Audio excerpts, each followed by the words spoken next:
guys, welcome to Brick Hub. Today I'm going to review the LEGO Batmobile Tumbler Scarecrow Showdown. Remember, as always, if you guys enjoy this video, be sure to smash that like button, comment down below to let me know what you think, subscribe to this channel hitting that notification bell, and also check out our Instagram page. So you guys might have noticed that while I am a massive Batman fan, I'm a little bit late to the game. This set released obviously at the beginning of October, but I just got it this week. Unfortunately, due to supply chain issues, it kind of slowed down the shipment or delivery of this item to me. But anyways, I am a huge fan of the Dark Knight trilogy by Christopher Nolan, and when I saw that they were releasing a Scarecrow minifigure, I knew I had to have it. I didn't care about the Tumbler, I didn't care about the Batman. I mean, don't get me wrong, they look great, but I had to have a Cillian Murphy Scarecrow. Taking a look at the back side of the boss, you can see a little bit of that nightmarish Batman, or the Batman that Scarecrow sees when he's under the fear toxin. It shows a little bit of the interior, some of the play features where you can shoot off some studs right there, and it shows them in action together. So here's the final build. On the left back you have the Tumbler, you have the Scarecrow and Batman up front, and then you have some of their accessories along with Batman's alternate head. As you can see, this Tumbler really does not scale very well with the minifigures. I would say it's like 2 to 3 times as big as minifigure scale, which I guess I understand, because with this amount of detail, you could not have achieved that at a minifigure scale. But it is a little bit disappointing to me, because I am a huge proponent of minifigure scale vehicles, because then the minifigures display very well alongside the vehicle that they drive. However, that being said, it is a very, very accurate looking model. To be honest, during the build process, I didn't think it looked all that great, but as you build more and more and more, it becomes more like the real thing. And I'm pretty surprised by a lot of the angles they were able to achieve here, and it really does look pretty good. I don't know, I guess like the one thing that I'm really disappointed by is, you know, the scale, but everything else looks pretty great in my opinion. First things first, it does have an interior with 2 seats, which is pretty important. It has this clip back here so you can put a batarang, but then seat 1, seat 2, as well as 2 stickers right there, so you can, I don't know, I guess it's like navigation and some of Batman's gadgets. Oh, that was another thing, was this set did not have many stickers. It has those 2 inside. It has this one up front, one on the side, same thing on the other side, and that's all the stickers in the set, which is actually pretty great, all things considered. Granted, this, I mean, in the movie, this was pretty much all black anyways, so they probably could have done without them.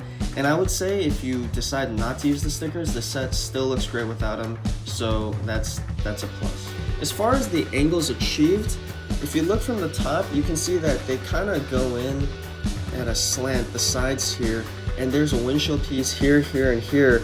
And at first, while you're putting it together, that was one of those parts that just did not look very good, but as things came together, it was very clear what it was supposed to be. Also, on the top, there's just, I guess you could call it greebling in a way, but it's very light greebling, but still looks pretty good despite its simplicity. You also have these panels here that move back and forth.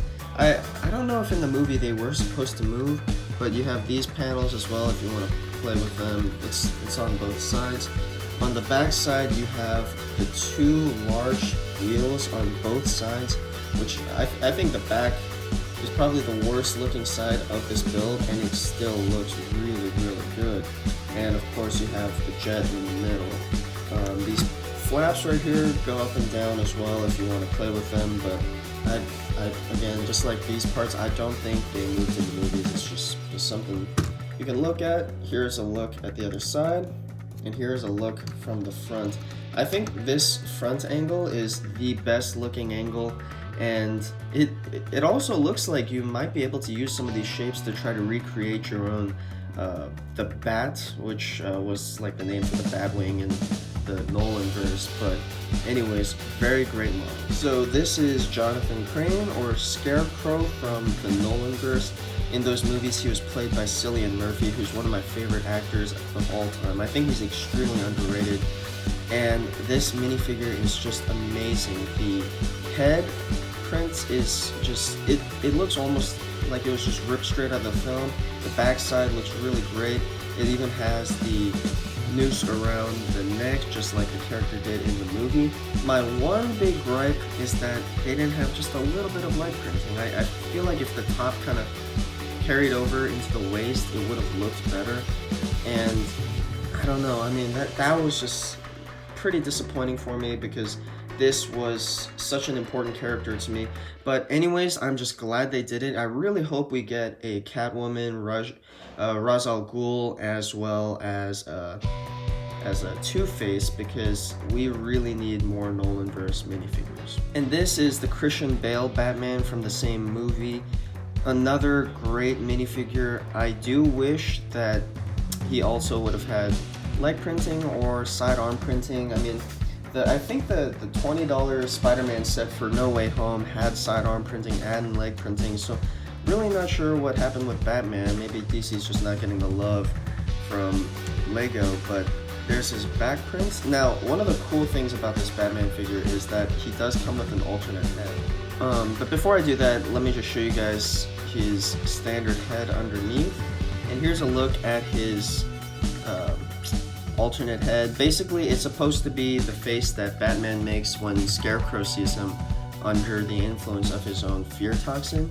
And it's, I guess you could call it like a demon Batman or something like that, whatever it is, but it looks so good. And I can't believe that Lego thought to do this. Usually, I don't know, I feel like Lego has been kind of dropping the ball on DC stuff lately, and this is just such a great minifigure. I think it is a contender to be one of the greatest and yet most accessible Batman minifigures in quite some time. And also, I'm like super duper excited because now I have a new Batman minifigure to add to my Batman display. This is every Batman minifigure ever made without the Comic-Con minifigures in there. I threw the Comic-Con figures in another location, but it looks pretty good next to that classic TV series Batman. So overall, while I was pretty disappointed that this set originally came out for $40, I thought, looking at the pictures, that it should have been a $30 set, because I didn't realize how big the tumbler actually was. That being said, I would have preferred a $30 set that was scaled down with less detail, but as far as display purposes, this looks great, and it's going to be really good to play with too, because all the connections are really tight. There's not going to be anything that falls off. You have multiple stud shooters throughout the set, and for collectors, you have a great model to throw on the shelf with 2 exclusive minifigures from a very desirable franchise. So anyways, that's it for this video, guys. If you guys enjoyed this video, be sure to smash that like button, comment down below to let me know what you think, and subscribe to this channel, hitting that notification bell. Thanks, guys. Bye.